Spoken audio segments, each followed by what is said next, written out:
Sharada jewellers కొత్త brand Purvi అందమైన 18 grams బంగారు ఆభరణాలు దుబాటు ధరల్లో. వివరాలకు సంప్రదించండి. నమస్కారం, మీరు చూస్తుంది సుమన్ టీవీ. నేను మీ కీర్తి. నాతో పాటు ప్రముఖ ఆస్ట్రాలజర్ బ్రహ్మశ్రీ నందిబట్ల శ్రీహరి శర్మ గురువు గారు ఉన్నారు. నమస్తే గురుగారు. వాగర్థావివ సంపృక్తౌ వాగర్థ ప్రతిపత్తయే జగతః పితరౌ వందే పార్వతీ పరమేశ్వరౌ.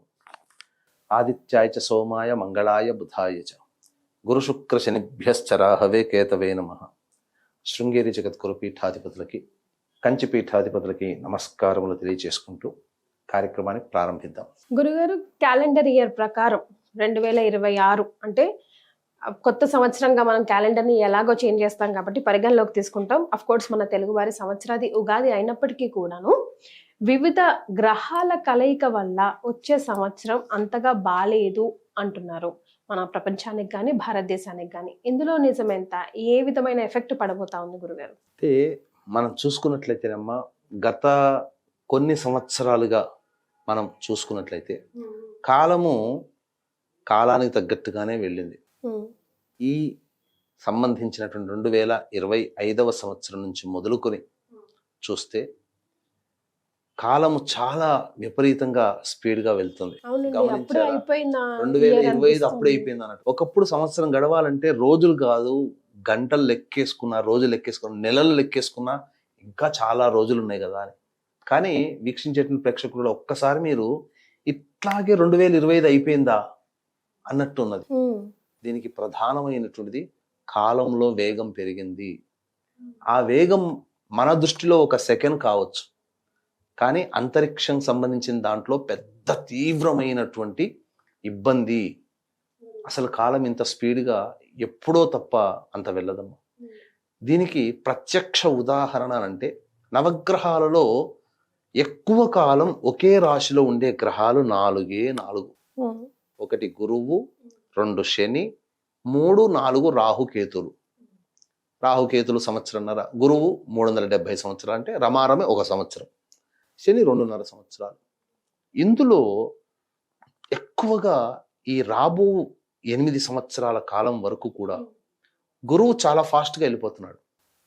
ఇప్పుడు మీరు చూసారనుకోండి, గురువు కర్కాటకంలో ఉన్నాడు. డిసెంబర్ 5 నుంచి వక్రీగమనంతో వచ్చే సంవత్సరం జూన్ వరకు కూడా మిథునంలో ఉంటాడు.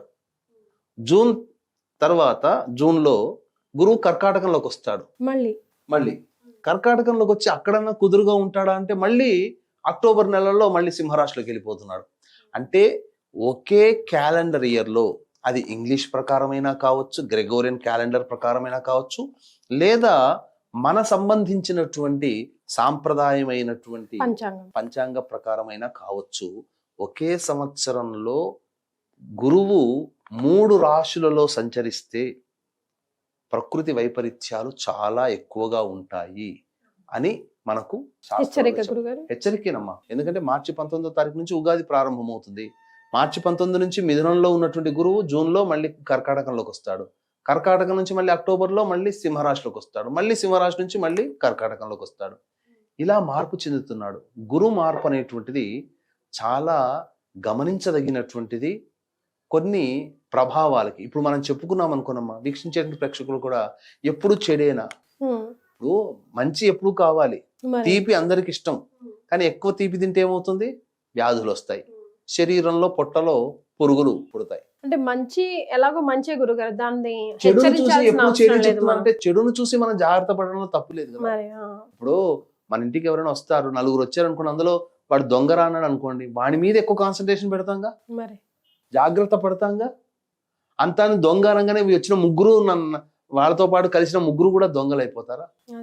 అట్లాగే ఎప్పుడు చెడేనా అనుకుంటే చెడుగా భావించకూడదు. వీక్షించే ప్రేక్షకులు కాస్త వివేకముతో ఆలోచన చేయండి. చెడు గురించి మాట్లాడుతున్నాము, నెగిటివ్ మాట్లాడుతున్నాము అంటే ఆ నెగిటివ్ నుంచి తప్పించుకునే మార్గం కూడా మన శాస్త్రంలో చెప్పబడింది. దాని విధంగా మనం చేసుకోవాలి. అంతేకాకుండా ఏప్రిల్ 10వ తారీఖు నుంచి జూలై 4వ తారీఖు వరకు దేశకాలమాన పరిస్థితుల్లో ప్రపంచవ్యాప్తముగా గ్రహాలన్నీ కూడాను రాహుకేతుల మధ్యలో బంధింపబడుతున్నాయి. ఇది చాలా గమనించదగినటువంటి విషయం. ఎలాంటి పరిణామాలు చోటు చేసుకోవచ్చు? కాలసర్పదోషం ఏర్పడుతుందమ్మా. మరి ఈ టైంలో పుట్టిన వాళ్ళకి పరిస్థితి ఏంటి గురుగారు? చాలా మందికి ఉండేటువంటి సందేహం ఏంటంటే కాలసర్పదోషం అనగానే భయపడిపోతారు. వణికిపోతాం కదా. అసలు మొత్తం వణికించేసేసారు ఒక సమాజాన్ని. ఒక 20 సంవత్సరాల పాటు ఈ కాలసర్పదోషం అనేటువంటిది రాజ్యం ఏలింది. అసలు ఫ్యామిలీ ప్లానే చేసుకోరు ఇంకొచ్చే పెళ్లి సంవత్సరం కావద్దు, ఇలా చెప్పారంటే. పెళ్లి కాలేదంటే కాలసర్పదోషం, పిల్లలు కలగలేదంటే కాలసర్పదోషం. అసలు ఏదైనా కాలసర్పదోషానికి ముడిపెట్టి దేవాలయాలకు పంపించడం, కాలసర్పదోషానికి రాహుకేతుల పూజ అనడం, ఇది ఒక రివాజ్గా మార్చిపోయింది. ఇప్పుడు ఈ పితృదోషాల వంతు వచ్చింది. ఇప్పుడు ప్రతి వాళ్ళు పితృదోషాలు అని చెప్తున్నారు. సరే, ఇక గమనించుకున్నట్లయితే ఈ సంబంధించినటువంటి కాలసర్పదోష ప్రభావం అనేటువంటిది కేవలం దేశాన్ని పరిపాలించే ప్రభువులకి మాత్రమే ఆపాదించబడుతుందని ఉత్తర కాలామృతంలోనైనా కానీ పరాశరుల వారులైనా కానీ దీని గురించి చెప్పడం జరిగిందమ్మా. కాబట్టి కాలసర్పదోషం అనేది వ్యక్తుల జాతకంలో అంతగా ఇబ్బంది పెట్టేటువంటి పరిస్థితి. కాకపోతే వచ్చే ఫలితం ఏదైతే ఉంటుందో కొద్దిగా ఆలస్యం అవుతుంది అంతే తప్ప వాడికి జరగాల్సింది. కాలసర్పదోషంలో గొప్పవాళ్ళు లేరంటారా? ఈ కలియుగంలో గురువులుగా మనం కొలుచుకునే ఆదిశంకరాచార్యుల వారు కాలసర్పదోషంలో జన్మించారు. అసలు ఇప్పుడు ఉన్నటువంటి సమాజంలో టెకీలు అంతే, వాళ్లే కదా. వాళ్ళందరూ గొప్పగా కొలుచుకునేటువంటి వాడు బిల్ గేట్స్. ఆ వ్యక్తి కాలసర్పదోషంలో జన్మించాడు, మరి ప్రపంచానికి రాజు కాలేదా? కాబట్టి కాలసర్పదోషం అనగానే ఏదో డీలా పడిపోవాల్సిన అవసరం అయితే లేదమ్మా. ఇది దేశకాలారిష్ట యోగాలని ఇబ్బంది పెడుతుంది. ఇది దేశకాలారిష్ట యోగాలలో ప్రముఖంగా ఈ యొక్క కాలసర్పదోషం గురించి చెప్పబడి ఉంది. ఏమవుతుంది? ప్రధానంగా అధికార మార్పిడి జరుగుతుంది. ఇప్పటి వరకు అధికారాన్ని అనుభవించినటువంటి వాళ్ళు ఈ ప్రభావం వల్ల అధికార మార్పిడి అనేటువంటిది జరుగుతుంది. ఇప్పుడు మన గత ఎన్నికలు చూసాం కదా, బీహార్ ఎన్నికల్లో ఈ గురువు అతిచార మార్పు వల్ల జరిగేటువంటి పరిణామాలు ఏంటి అన్నప్పుడు అనేకంగా చెప్పుకున్నాం మనం. జరిగేటువంటి నష్టాలు కానీ, ప్రకృతి వైపరీత్యాలు కానీ, గ్రహణ ప్రభావం వల్ల కానీ, అందులో అధికార మార్పు అనేది కూడా చెప్పుకున్నాం. మరి ఎంతో ఎక్స్పెక్టేషన్స్తో ఉన్నటువంటి బీహార్ ఎలక్షన్స్లో మొత్తం అధికారం బదలాయింపు జరిగింది కదా, స్టాండ్ వన్ సైడ్ అయిపోయింది కదా. ఇప్పుడు రాబో ఎలక్షన్స్, బెంగాల్ ఎలక్షన్స్ ఉన్నాయి, తమిళనాడు ఎలక్షన్స్ ఉన్నాయి, అస్సాం కూడా ఉన్నట్టుంది కదమ్మా. ఈ అస్సాం ఎలక్షన్స్, వీటన్నిటిలో కూడా స్థిరమైనటువంటి ప్రభుత్వమే మళ్ళీ వస్తుంది. అది మాత్రం సందేహపడాల్సిన అవసరం లేదు. మన హిందువులుగా ఇన్నాళ్ళకి మన పోరాటాన్ని కళల రూపంలో ఉన్న వాటిని వాస్తవ రూపంలో తీసుకొచ్చే ప్రభుత్వాలు వస్తాయి. అది మాత్రం సంశయం లేదు. అధికార మార్పిడి ఇప్పటి వరకు అనేక సెక్యులర్ భావాలతో ఉన్నటువంటి వాళ్ళకి సంబంధించి ఇప్పుడు కాస్త చెంపపెట్టు లాంటి ఫలితాలన్నింటివి వస్తాయి. హిందువులని తగ్గించి ఇతరులని పెంచుకునేటువంటి విధానంగా ఉన్నది కదమ్మా, అది కాస్త వాళ్ళు ఆలోచించుకునే విధానంలో పడేస్తాయి. హిందువులు కూడా మనకు ముఖ్యము అనేటువంటి స్థాయికి వస్తారు. అయితే ప్రకృతి వైపరీత్యాలుగా చూసుకున్నట్లయితే ఈ యొక్క కాలసర్పదోష ప్రభావం అనేటువంటిది ఈ ఉన్నటువంటి కారణం చేత మత కల్లోలాలు కానీ, అంటువ్యాధులు కానీ ప్రబలే అవకాశం ఎక్కువగా ఉంటుంది. పైగా ఎండ తీవ్రత కూడా ఎక్కువగా ఉంటుంది. ఈసారి 50 డిగ్రీల వరకు కూడా వచ్చే అవకాశం ఉంది ప్రకృతి వేరు. పైగా సెప్టెంబర్ మంత్లో ఈ సంబంధించినటువంటిది కుజస్తంభన యోగం కూడా ఏర్పడుతుంది. కుజస్తంభన యోగం గురుకుజుల యొక్క కలయిక ప్రభావం వలన కుజస్తంభన యోగం ఏర్పడడం, తద్వారా కొన్ని విపత్తులు అనేటువంటివి కలుగుతాయి. ముఖ్యంగా ఈ ఎర్త్క్వేక్స్, భూకంపాలు, సునామీలు రావడం, వర్ష సాంద్రత ఎక్కువగా పెరిగి ఎక్కువగా జలమయమైపోయి ఎక్కువ సంఖ్యలో మరణాలు రావడం కానీ, ఆస్తి నష్టం కానీ జరుగుతాయి. ముఖ్యంగా ఈ గురుకుజుల కలయిక ఉన్న సందర్భంలో మిగతా గ్రహాల యొక్క ప్రభావం కూడా ఉండడం వల్ల మత కల్లోలాలు పెరుగుతాయమ్మా. జాగ్రత్త పడాలి, దేవతా అనుగ్రహాన్ని పొందే ప్రయత్నం చేయాలి, తప్పదు. ఇది మాత్రం ఇక చాలా మంది వీక్షించే ప్రేక్షకుల్లో ఈ ఏప్రిల్ 10వ తారీఖు నుంచి జూలై 4 వరకు మంచి సమయం లేదు కదా, మరి పుట్టేటువంటి వాళ్ళకి అనేటువంటిది ఏం సంబంధం లేదమ్మా. కాలసర్పదోషంలో జన్మించిన గ్రహాల యొక్క స్థితిగతులు ముఖ్యంగా గుర్తుపెట్టుకోండి. గురువు శుభస్థానాలలో ఉన్నాడు, రాహువు శుభస్థానాల్లో ఉన్నాడు, కేతువు తనకు అత్యంత శుభస్థానంలో ఉన్నాడు. కాబట్టి ఇబ్బంది పడాల్సినటువంటి అవసరమే లేదు. రాహుకేతులు ప్రధానంగా రాహువుకి మిత్రక్షేత్రంలోనే ఉన్నాడు, కేతువు కూడా తన మిత్ర గ్రూప్లోనే ఉన్నాడు.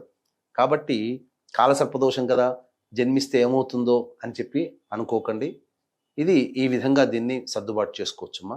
కానీ ఈ వచ్చే సంవత్సరం అంతా కూడా, వచ్చే సంవత్సరం నుంచి ఇంకా 8 సంవత్సరాల వరకు కూడా, అంటే 2032 సంవత్సరం వచ్చేంత వరకు కూడా గురువు చాలా స్పీడ్ యాక్షన్స్ తో రాశులు మారుతున్నాడు.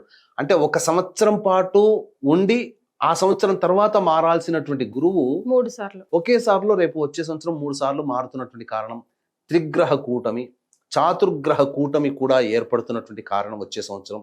ఈ గురుకుజుల యొక్క కలయిక ఉండి ఏర్పడి, గురుకుజుల యొక్క కలయిక ఉంటుంది కానీ ఆ గురుకుజులలో కుజుడు స్తంభించిపోయి ఎక్కువ కాలం ఉంటాడు ఒకే చోట, అది ప్రమాదం. ఈ ఉన్నటువంటి ప్రమాదం కారణం చేత కొన్ని ప్రపంచవ్యాప్తంగా ఇబ్బందులు తప్పు. కాకపోతే మన దీనికి కొంత మినహాయింపు మన భారతదేశం ఉంటుందమ్మా. ఈ భారతదేశం చాలా మటుకు మెరుగవుతుంది. అలాగే భారతదేశం యొక్క ఖ్యాతి చాలా మెరుగుపడుతుంది. ఇతర దేశాలు భారతదేశం యొక్క ప్రగతిని చూసి ఆశ్చర్యపోతారు. ఆల్రెడీ ఇప్పుడు మనం చూస్తున్నాం, జీడిపి లెవెల్ చూసుకుంటే చైనా కన్నా, అమెరికా కన్నా ఈ క్వార్టర్ జీడిపి చాలా పెరిగింది. ముఖ్యంగా ట్రంప్ ఇచ్చినటువంటి ఈ విధించినటువంటి సుంకాలు కానీ ఆంక్షల సమయంలో కూడా మన జీడిపి పెరిగిందనంటే మనం ఎంత గట్టిగా స్ట్రాంగ్గా మనం వన్ సైడ్లో ఉన్నామో తెలుసుకోవచ్చు. భవిష్యత్తులో ఇంకా మంచిగా పెరుగుతుంది. కాకపోతే మన భారతదేశంలో తూర్పు రాష్ట్రాలలో, ఈశాన్య రాష్ట్రాలలో ఈ కాలసర్ప దోష ప్రభావం వల్ల అల్లర్లు, మత కల్లోలాలు జరిగేటువంటి అవకాశం ఉంటుందని చెప్పవచ్చు. గురుగారు, మనం ఈ 8 ఏళ్ల పాటు మనం అంతా ఏ దైవాన్ని నమ్ముకోవాలి గురుగారు? ముఖ్యంగా ఈ 8 ఏళ్లనే కాదమ్మా, వచ్చే సంవత్సరం ప్రధానం మనకు గురువు 3 రాశుల్లో సంచారం చేస్తున్నాడు కాబట్టి ఈ ఏప్రిల్ 10వ తారీఖు నుంచి జూలై 4 వరకు, మళ్ళీ సెప్టెంబర్లో గురు కుజుల యొక్క కలయిక సమయం మొత్తం వరకు ఉండడం, అలాగే కుజస్తంభన యోగం ఏర్పడడం, ఇవన్నీ ఉన్నటువంటి కారణం చేత ప్రతి వాళ్ళు కూడా దేవతా ఆరాధనని ఎవరికి వాళ్ళు వాళ్ళ ఇంట్లో చేసుకోవాలి. అంటే ప్రతిరోజు కూడాను దత్త కవచము, కాలభైరవాష్టక పారాయణము, రుద్ర కవచము ప్రతి వాళ్ళు చేసుకోవాలమ్మా. ఎవరి వాళ్ళు ప్రతిరోజు 3 సార్లు గనక ప్రతి వ్యక్తి గనక చేసుకుంటే అద్భుతంగా ఉంటుంది. అందులో ఏమాత్రం సందేహం లేదు.